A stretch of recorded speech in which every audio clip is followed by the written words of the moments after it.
Welcome back to the Warehouse Podcast, everyone. My name's Elijah. The O's took 2 of 3 from the AL West leading Mariners, taking the first two in the Emerald City before dropping the third. Highlight of the series was definitely Orioles starting pitching, including the triumphant return of Dean Kremer. The Mariners' offense is not a good one, quite frankly. That's putting it gently.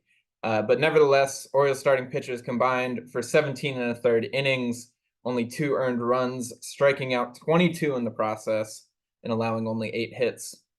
Before we get into it too much, I want to thank the sponsor of this show. Bet Online is your number one source for all your sports betting needs this season. Baseball, soccer, golf, to all the top fights in UFC, MMA, and boxing. Every stat, every matchup, even live odds and spreads while the games are being played. When the game is over, head on over to the online casino, get in on a game of blackjack or poker, unwind with one of over 150 slots games. Head to the website today and get in on the action. Use promo code Bleav, that's BLEAV, for your 50% free bet credit on your first deposit up to $250. Bet online, the game starts here. So, talking about the starting pitching here, Grayson is good, Corbin Burnes is good. We know these things. The anxiety for Orioles fans really, I think, kind of centers and swirls around the relative mediocrity of the rest of the starting rotation. Don't want to say it's bad because it's not totally bad. But while the other three have not been terrible as a unit, they're definitely not what we anticipated coming into this year when we thought that Kyle Bradish, John Means, and Tyler Wells were going to be a part of this rotation. Over the last month, by measure of OPS plus against, Cade Povich has been perfectly average at 100. Albert Suarez has been slightly worse at 113. Those two, I will just let them be. Run prevention has really been average to even, solid good for both. Cole Irvin, on the other hand, has been mollywopped in the month of June. So OPS plus against him, 164. That means hitters have been 64% better than league average. This is largely due to a slugging percentage of .591 against him. To put those numbers in context a little bit, if batters against Cole Irvin in June were a player, they would rank 4th in MLB in slugging behind Aaron Judge, Shohei Ohtani, and Gunnar Henderson. That would be just ahead of Bryce Harper and Rafael Devers. In terms of OPS, the .964 OPS against would be 6th in MLB behind Judge, Ohtani, Soto, Henderson, and Harper. And so what I'm taking away is that the average hitter against Cole Irvin in the month of June was a better hitter than Yordan Alvarez. And to rephrase that, when Tampa is sending somebody like a Jose Caballero to the plate, if it's June Cole Irvin on the bump, that player can produce like some of the best in the game, like a top 10 hitter in baseball. Irvin's ERA climbed from a 2.84 on May 27th to a 4.13 on June 30th. The gimmick of throw a bunch of curveballs and have a good number of subpar pitches backing it up. The gimmick is kind of up. I think that we have seen Cole Irvin move to the bullpen in the past. He did so with really a lot of success last year. Just under 20 innings, had an ERA a little bit over 3. It was really pretty successful. And if Keegan Aiken's performance in the third game of this series is any indication or any reminder, we are ready to get rid of Keegan Aiken. And Cole Irvin moving to the pen gives us another lefty besides Cionel Perez. Given the loss of Danny Coulomb, you think you want to keep Aiken there for a little bit of length and the left-handed arm. But at the same time, if we can push Irvin into that slot in the bullpen, we can remove Keegan Aiken and hopefully upgrade for a little bit more leverage at the trade deadline or potentially with a Chase McDermott or something like that. But you need to replace Cole Irvin. You can't just move him to the pen with nothing else. Like I mentioned McDermott, the arsenal looks really good. There's a question as to how reliably he can throw strikes. So, all eyes just kind of turned to the rehab of Dean Kremer, and he was not particularly good in some of these rehab appearances. But this weekend, I say weekend, it's the long July 4th holiday weekend, but he pitched on a Wednesday, uh, this weekend, so to speak. We got our first taste of the new healthy Dean Kremer. It was very, very sweet. I don't want to say he was sweet tasting. It's a little bit weird. But I will note that Cole Irvin has officially been moved to the pen. Kramer came in and threw 5 innings in game two, 83 pitches, so he really was pretty efficient. Definitely, if he was not just coming off the injured list, would have come back out for the sixth, had plenty of juice, but allowed just 2 hits and 2 walks, struck out 8 Mariners. Like I said, very efficient, and would have ended up with probably 6 shutout or at least a quality start if he allowed 1 or 2 in that sixth inning. He limited hard contact extremely well, allowed only 3 hard hit balls all day, 2 for outs and 1 single, so no damage done on them. And really, when I take a step back and I say, okay, what did we really see from Dean here that enabled him to be effective?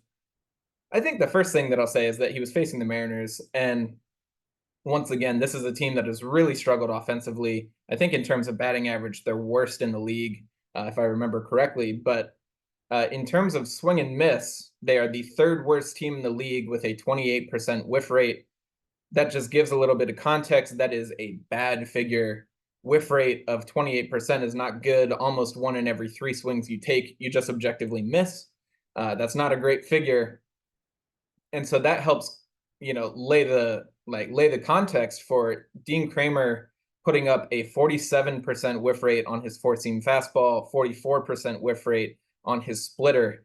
I think both of these pitches really defined his outing. They were his top 2 most used pitches. Excuse me. And I think that the thing to take away from the four seam was really just location. Movement was very much in line with how his fastball has looked all year. There's really nothing there's no juice to squeeze or insight to gain from looking at that. So it was really about location. He kept the ball up in the zone. He allowed it to play off of other offerings by letting that ride work. I think we saw something on the order of 17 inches induced vertical break, really riding at the top of the zone. That was wildly effective for Dean. And yeah, got a lot of swing and miss on a fastball. That is not usually a whiff kind of pitch. Once again, the Mariners do struggle, but great to see that from Dean. But the pitch I really want to focus in on today, and I'm going to step back from just talking about his outing and kind of describe splitters as a whole to hopefully just give some context. There were some pretty substantial differences in the splitter, and there was a distinct jump in effectiveness as a result. So I'll try to get into some of that here. His splitter dropped 5 inches less than his league average this year and was a tiny bit more horizontal. It was only about 2 inches. I think when you are talking in the context of splitters, I think the best thing to say is that they are, because you're doing this crazy thing, splitting your fingers across the ball, that they are harder to control, harder to repeat. And so what I will throw out there with this horizontal movement is that the least horizontal movement of any pitch he threw during this game was only 1 inch arm side. And the highest was 13 inches. So there is a higher standard deviation, so to speak, here with the horizontal movement. It is probably a less significant observation that it moved about 2 inches more to the arm side. I think that what is significant, though, is this 5 inches of the 5 inches of vertical movement. There was a tighter grouping there, and there was less variance. So I think it is significant, even in the smaller sample size. No splitter that Dean Kremer threw in this game on Wednesday dropped as much as his average splitter across the course of the entire season. So this was definitely a concerted effort to make the splitter ride a tiny bit more. On top of that, he also threw it a full mile per hour harder on average in this start. The slowest splitter that he threw was less than half a mile an hour below his league average, and the hardest was over 2.5 miles an hour harder. So really interesting observation there, in that this is a pitch that he does not want diving as much. He wants to be throwing it harder. And sort of to accomplish those things, or maybe, throwing it harder is sort of the accomplishment. But the last noticeable difference is there is a 260 RPM increase in average spin rate, which is over 30% of what his previous spin rate was. Once again, the lowest spin rate we saw out of the hand was only 11 RPM lower than his yearly average, which is not significant when you're talking about hundreds, thousands of RPM. And the highest was almost 600 RPM higher. So this is a harder splitter than we had previously seen. This is a, less droppy splitter than we had previously seen. That is a crazy way to describe anything, less droppy. A little bit more ride on the splitter, I guess, is the better way to see it. And yeah, slightly harder, slightly smaller split finger fastball from Dean Kremer. And so I guess just like kind of taking a step back, to characterize how splitters are kind of, operating and making a comeback in this game. I guess so splitters are just like so hot right now. The Zoolander meme of Will Ferrell. League-wide splitter usage in 2021 was 1.6% of all pitches. 2022 was the exact same. 2023 jumped up to 2.2%, the highest mark since pitch tracking began. And in 2024 so far, it's up over 3% at 3.1. So splitters are really, really like the hot thing right now. And I think to understand why Dean, making these tweaks might have helped this effectiveness, it's like useful to go ahead and talk about splitters in the most general sense. They're a really, really weird pitch. And I think what makes them good is a pretty nebulous concept. I remember Einstein, had this quote back in the day, like anybody who says they understand quantum physics, they're lying to you. Anybody who says they understand what makes a splitter truly, truly good, I think they're lying to you. Any layman, at least. I'm sure the Orioles front office has got ideas with what they're doing here, but it's not like a four-seam fastball where, we go in, we see Felix throwing 103 and it drops like less than 7 inches on the way to the plate. And you're like, yeah, that's a good fastball. It's not like that. Cal Quantrill has the most valuable splitter in the game this year, and trade target for the O's, go get him. I would love to see it. But he is the most valuable splitter in the game this year so far. It's 86 miles an hour. He throws in the low 90s, so it's only like a 6-7 mile an hour dip. Not a huge velo difference, and the movement on it is slightly below average vertically and horizontally. So Fernando Cruz, another one of the best splitters in the game on the reliever side this time, he throws in the mid 90s, and he throws his splitter under 82 miles an hour on average. It moves only 2% more than average vertically, and it moves 26% less than average horizontally. So, it's like there's no consistent kind of speed difference between your fastball and this off-speed pitch. There's no consistent, like, more movement is a good thing. It's really the splitter breaks our traditional concept of what makes a good pitch. And I think that's an important thing to note when we're like trying to evaluate Dean Kremer's splitter here. So in terms of what does make a splitter good, if it's not necessarily the speed difference, if it's not necessarily the movement, I won't be able to tell you in terms of movement profiles and all, but I can speak in a vibey sense, like from what I've learned in my time in baseball and as a fan here ever since I hung up the cleats or they were hung up for me. I'm going to be honest, they were hung up for me. That's fine. But splitters, yeah, they break the common conception because they just kind of utilize air in a different way than other pitches do. Something like a four-seam fastball will employ what's called the Magnus effect, and you are rotating into the wind on one side of the ball. That creates a pressure differential and pushes it one way. So the four-seam fastball backspinning, as that backspins, the bottom side of the ball is rotating into the wind. You have higher pressure, and that pushes it up. You don't have to worry about that too much. I'm not quizzing you or anything after that. But it's basically rotating into the wind is what pushes you one way or another. Splitters are very effective because they don't spin very much. I talked about Dean started spinning his a bit more, but all in all, it has about half of the spin rate of a league average fastball or Dean Kremer's fastball. It's spinning on the order of 1100 RPM, and the intent there is that almost like a knuckleball. Obviously, it's a very different thing, but almost like a knuckleball, you are trying to catch the wind as opposed to kind of cutting through it and pushing into it. And obviously, those are very, very different things because, like, with a splitter, you do impart some manner of spin. You do have a like medium spin, I guess, on the scale of 0 to fastball. You have medium spin on it, and in that way, the pitcher does control the directionality of the ball itself. And that is an intentional thing, and it allows you to direct it.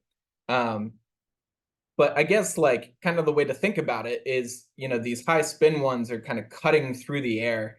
And so I think of it as the equivalent of like if a fastball and a sweeper, like kind of like dipping and diving through the air are kind of like a wingsuit. You jump out of a plane, you're riding in this wingsuit.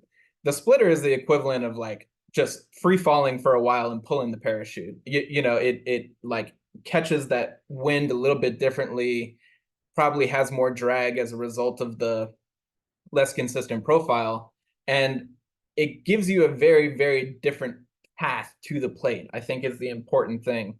And so it does some weird things. And so that's why it's not so much about like the beginning and ending locations, which are what we see when I take a look at Baseball Savant or something like that. We are not able to characterize the path of the ball on the way to the plate.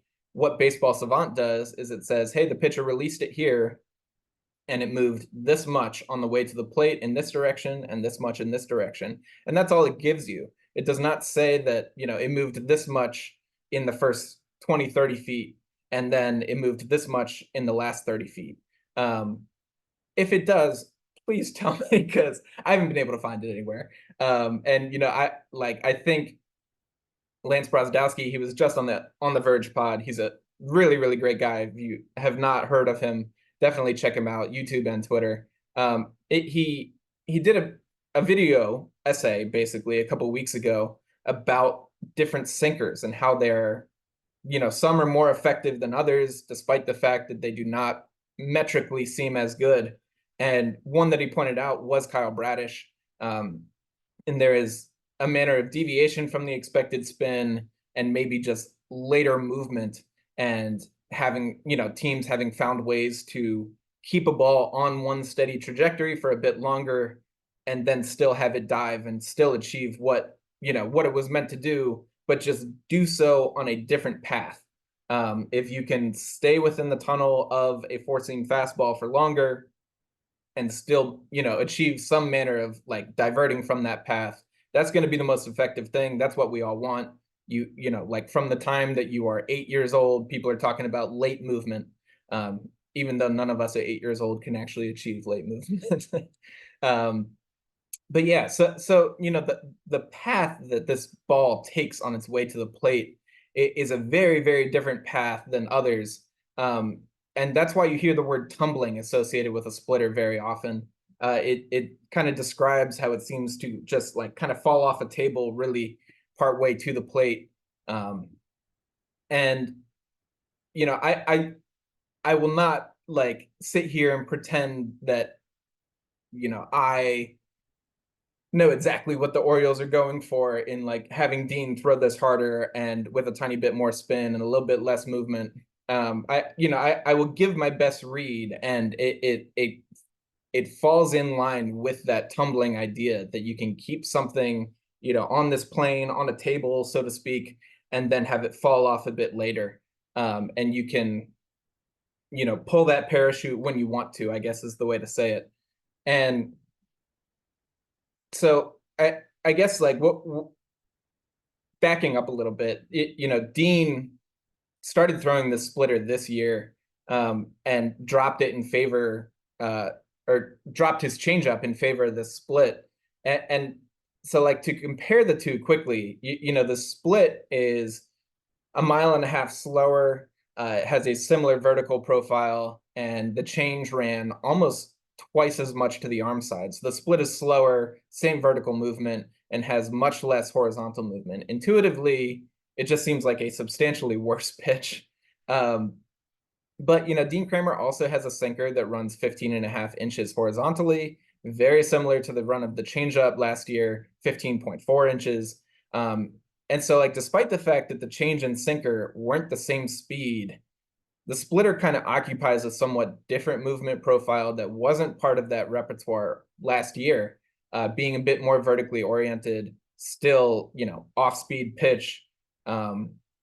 So early returns in that shift have been really, really good. The changeup allowed a 315 WOBA, weighted on base average, last year, and the split is at 223 this year. Changeup had a 27% whiff rate last year. The split over 10% better at 37.7% whiff rate this year. The most recent change to make it slightly harder and slightly smaller definitely seems like an attempt to hide it in that fastball tunnel for just a little bit longer. I think it's a matter of, if you can keep it on a given plane for a while longer and then still let it dip at the end, I think that will, really disguise the thing and really assist in making sure that your fastball can surprise somebody at the top of the zone and, assist on having players swing over the top of it. That's the biggest thing, and that's the key to the splitter. If Dean can, continue to keep that fastball up, let the splitter dive, he's got the sinker that works to his arm side. He's got the cutter that, added a couple inches of horizontal movement, a couple inches of sweep this year, and he's got the big breaking ball. I think it looks really good for saying that Dean could give the O's a tiny bit of added comfort heading into the trade deadline here, that our rotation is not in too terrible a shape. I think that it was looking pretty rough for a while, but I think there are some measures of, confidence that we can hold here. If Dean is starting to, have some tweaks and starting to find his form a little bit, expect that he will be a really solid 3 or 4 throughout the rest of the year. Obviously, it'd be lovely to get into the playoffs with a dominant 3 like we were expecting. But when you lose Kyle Bradish for the year, there are questions as to how much you pay to make sure that you do have a dominant 3 starter, or dominant 1, 2, and 3. I'm on the side of going in. Don't get me wrong. I'm not trying to advocate. I'm not trying to tell Mike Elias that he doesn't need to do anything at this deadline. But if you can do things to shore up the rotation and you are not so worried about getting a true frontline ace, I think you're in a more comfortable position. And Cole Irvin dropping to the pen should theoretically help that out. Makes you a little bit optimistic that, as the season drags on, we will survive the terrible, terrible rash of injuries that we've had, and that our depth actually did kind of hold firm. The Orioles, as we, talked about on the last podcast with Jesse, the Orioles are firmly in first place at this point in the AL East. We are the best team in the American League. We have the best offense by many measures in the bigs. We are hitting bombs left and right. I don't want to say you don't want a good rotation, but, obviously, if we are in a situation where we are doing all of that, it takes a little bit of pressure off of the rotation, and, you are comfortable with Kremer, Albert Suarez, and Cade Povich for just a little bit longer until we can figure something out at the trade deadline. That said, that is all I've got for the day. If you could be so kind, be sure to subscribe, like, and follow on all of your preferred platforms, wherever you get your podcasts, or on YouTube. Hi, YouTube. We love to hear from you guys. You can always reach us on Twitter at thewarehousepod. Email us, thewarehousepod@gmail.com. Thanks again for listening. Apologies for the late upload. Go Orioles. And definitely let me know what you think of Dean Kremer's new splitter. We'll chat soon. See ya.